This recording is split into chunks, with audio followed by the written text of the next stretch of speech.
অন্তদয় অন্ন যোজনা বা AAY ration card প্রাপক পরিবারের জন্য খুবই খারাপ খবর আসতে চলেছে।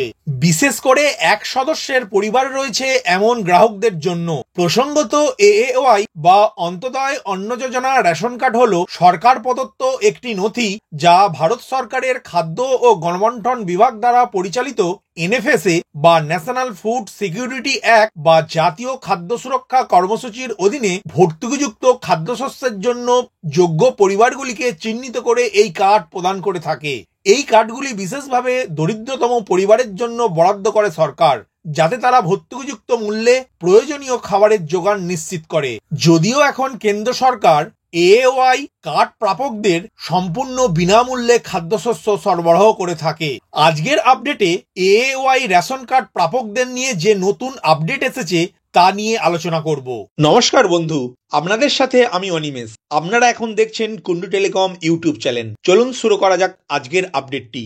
পশ্চিমবঙ্গ সরকারের খাদ্য ও সরবরাহ দপ্তরের পরিসংখ্যান অনুযায়ী রাজ্যে এএওয়াই রেশন কার্ড পাওয়া পরিবারের সংখ্যা হলো 16,40,635টি এবং সুবিধাভোগী বা বেনিফিশিয়ারির সংখ্যা হলো 53,24,282 জন। এই প্রসঙ্গে উল্লেখ্য, বর্তমানে অন্তদয় অন্ন যোজনার অধীনে এক সদস্যের পরিবার রয়েছে এমন গ্রাহকের সংখ্যা 3 লক্ষের বেশি, কিন্তু এই সংখ্যার একটা বড় অংশ 18 বছরের কম বয়সী। ফলে আদৌ এই ধরনের গ্রাহকের অস্তিত্ব রয়েছে কিনা বা আলাদা হিসাবে বসবাস করছে কিনা তা নিয়ে বড় নির্দেশ জারি করেছে রাজ্যের খাদ্য দপ্তর। সম্প্রতি খাদ্য দপ্তরের তরফে নির্দেশ জারি করে এক সদস্যের পরিবার রয়েছে এমন গ্রাহকদের বিষয়ে খতিয়ে দেখতে বলা হয়েছে। সেক্ষেত্রে এই ধরনের গ্রাহকের খোঁজ পাওয়া না গেলে অবিলম্বে এএওয়াই কার্ড নিষ্ক্রিয় করবে সরকার, অথবা যদি এক সদস্যের পরিবার রয়েছে এমন গ্রাহকরা আলাদা হিসাবে থেকেও থাকে, সার্ভের সময় যদি দেখা যায় ওই এক সদস্যের আলাদা পরিবার আছে, তাহলে অবিলম্বে সংশ্লিষ্ট পরিবারের সঙ্গে সেই কার্ড যুক্ত করার কথা বলা হয়েছে ওই নির্দেশিকায়। সরকারি আধিকারিকদের মতে 3 লক্ষ এক সদস্যের পরিবার থাকাটা বাস্তবসম্মত হলেও 18 বছরের কম বয়সী গ্রাহকরা যে একা বা আলাদা পরিবার হিসাবে থাকছে,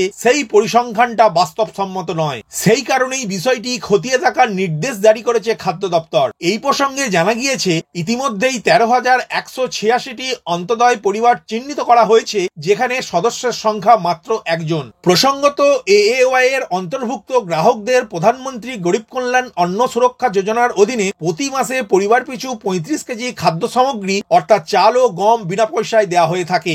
এছাড়া এই যোজনার অধীনে প্রায়োরিটি হাউসহোল্ড বা পিএইচএইচ এবং স্পেশাল প্রায়োরিটি হাউসহোল্ড বা এসপিএইচএইচ গ্রাহকদের প্রতি মাসে মাথাপিছু 5 কেজি করে চাল ও গম দেওয়া হয়ে থাকে। মূলত আর্থিকভাবে পিছিয়ে পড়া পরিবারগুলি এই কার্ড পেয়ে থাকে।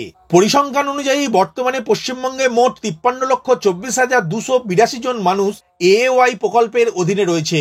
আরও যে সমস্ত পরিবার এখনো এই প্রকল্পের আওতায় আসেননি, তাদের এই প্রকল্পের সুবিধা দিতে উদ্যোগী হয়েছে রাজ্য সরকার। তবে খাদ্য দপ্তরের সাম্প্রতিক পরিসংখ্যান অনুযায়ী গত 2 বছরে এক সদস্যের অন্তদয় পরিবার বেশ কিছুটা বেড়েই গিয়েছে। তাতেই উঠে এসেছে 18 বছরের কম বয়সী এক সদস্যের বহু পরিবার অন্তদয় অন্ন যোজনার অধীনে তালিকাভুক্ত রয়েছে। এই অবস্থায় আরো বেশি গরিব পরিবারকে এই সুবিধা দেওয়ার জন্যই বিষয়টি খতিয়ে দেখতে বলছে রাজ্য সরকারের অধীনে থাকা খাদ্য ও সরবরাহ দপ্তর। সুতরাং আজকের আপডেটের এই ভিডিওর মাধ্যমে বুঝতে পারলেন যে রাজ্যে এক সদস্য পরিবারের এএওয়াই রেশন কার্ড আছে এমন পরিবারগুলিকে চিহ্নিত করে, বিশেষ করে 18 বছর বয়সী এক সদস্যের পরিবারকে চিহ্নিত করে তাদের এএওয়াই রেশন কার্ড নিষ্ক্রিয় বা বন্ধ করবে, অথবা ওই এক সদস্যের পরিবারের কোনো আলাদা পরিবার থাকলে তাদের সাথেই যুক্ত করবে রাজ্যের খাদ্য ও সরবরাহ দপ্তর, যাতে যে সমস্ত পরিবার এখনো অন্তদয় প্রকল্পের আওতায় আসেননি তাদের অন্তদয় অন্ন যোজনার সুবিধা দিতে পারে রাজ্য সরকার। ভিডিওটি প্রথম থেকে শেষ পর্যন্ত দেখার জন্য ধন্যবাদ। এই ইনফরমেটিভ আজকের আপডেটটি আপনার বন্ধু ও পরিচিতদের জানাতে বেশি বেশি করে শেয়ার করবেন, আর অবশ্যই কমেন্ট করবেন ভিডিও সম্বন্ধে আপনার কোনো ডাউট বা জিজ্ঞাসা থাকলে, এবং আপনার কোনো মতামত জানাবেন। ভালো থাকবেন, সুস্থ থাকবেন।